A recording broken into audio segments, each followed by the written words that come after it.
Distinguished guests, esteemed journalists, our teams are fully confident, and we are all genuinely pleased and honored to welcome here today in Ukraine a true and steadfast friend of our country, the President of Finland.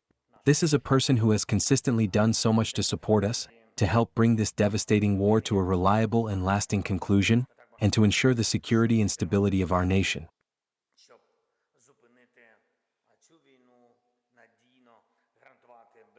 Together with Alexander and Finland, we are working in a focused and substantive manner across each of these areas.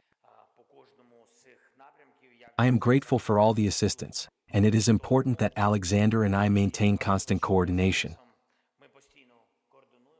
I thank you for that, for your contribution, for your time. At times, we coordinate literally on a daily basis. This includes our relations with the United States of America, with President Trump, and with our other European partners.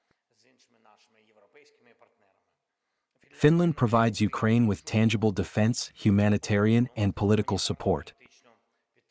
Alongside other European nations, Finland is an active participant in the coalition of the willing and will be one of the guarantors of security for Ukraine, for the eastern flank, and for all of Europe after this war concludes.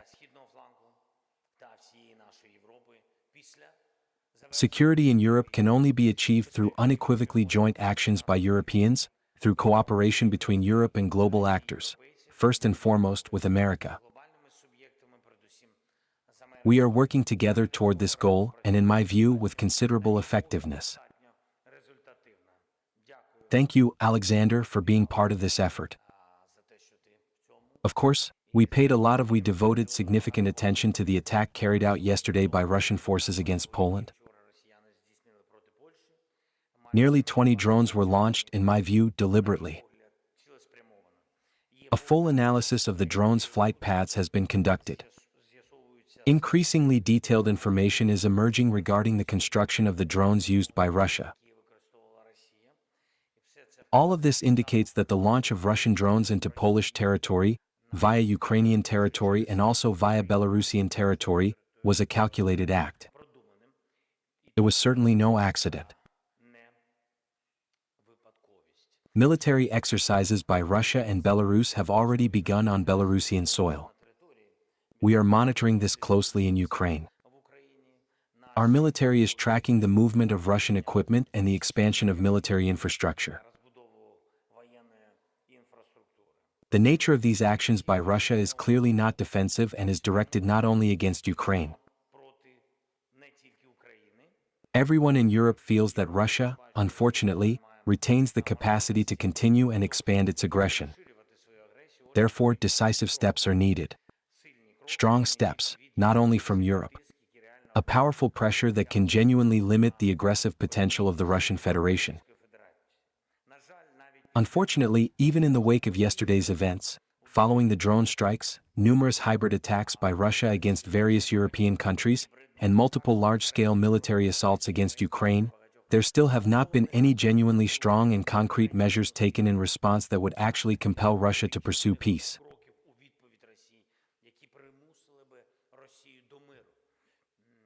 Such steps are essential, and in our view, they are entirely possible. I want to thank Alexander and Finland for supporting all of Europe's sanctions efforts, for coordinating many processes, and for facilitating coordination between Europe and the United States of America. We are deeply grateful to many close and steadfast friends of Ukraine, and Finland, with its dedicated and supportive president, is unquestionably counted among them. Sanctions against the Russian state and against Russian trade are truly necessary, and much of this also depends on the United States. Today, we discussed in detail how to direct our joint capabilities, Europe's and America's, toward increasing pressure on Russia. It is important that the agreements we reached during meetings with the President of the United States of America have been implemented, not only during conversations in Washington, but also following the Coalition of the Willing meeting in Paris.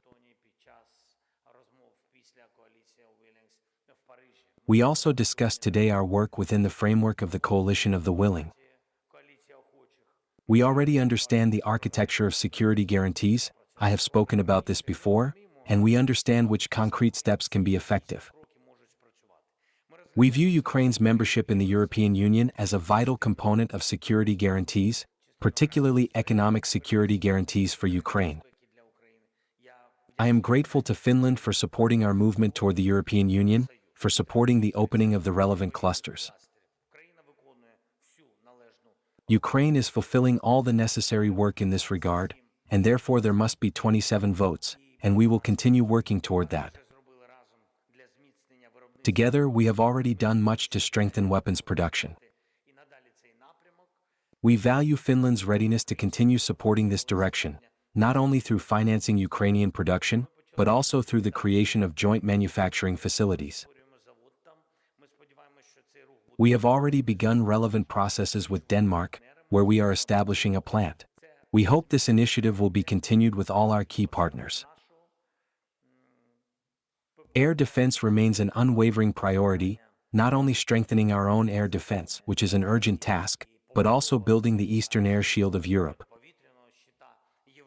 In fact, this is becoming a component of European Union policy. It is important to implement this in a modern way so that the drone defense line functions effectively across Europe. All aviation capabilities, all air defense systems, every element of this truly complex system must be integrated.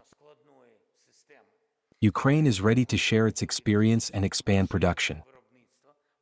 Ukraine is putting forward a proposal to all neighboring European countries, both our immediate neighbors and those bordering Russia, for a collaborative program focused on financing, manufacturing, and further developing advanced interceptor drones.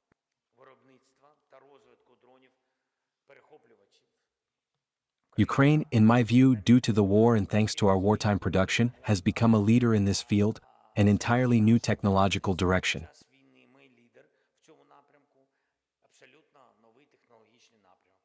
We must approach this with maximum urgency, so that bureaucratic processes do not hinder progress. We are open to this work and cooperation. Our European friends, and no country in the world, possess enough missiles to shoot down all types and variations of drones. A missile that costs $1 million, regardless of its specifications, simply cannot be used to intercept drones that cost tens of thousands of dollars, even if they cost $100,000. It is simply not feasible. One more point. In Ukraine, we appreciate Finland's participation in initiatives such as the Coalition of the Willing. This helps us not only at the state level but also at the level of communities. It is important to activate this work, these coalitions and all forms of cooperation that support people, communities, and every individual in Ukraine. Thank you, Alexander, for your visit. Today, we are also hosting the Humanitarian Summit of First Ladies and Gentlemen. We are very pleased to welcome the First Lady of Finland. Thank you for your support. One of the key areas of focus is education, in the broadest sense of the word, and the safety of education in Ukraine. Undoubtedly, in the general and broader sense of the term. I am deeply grateful that Finland supports us in this. Thank you for this visit. Glory to Ukraine.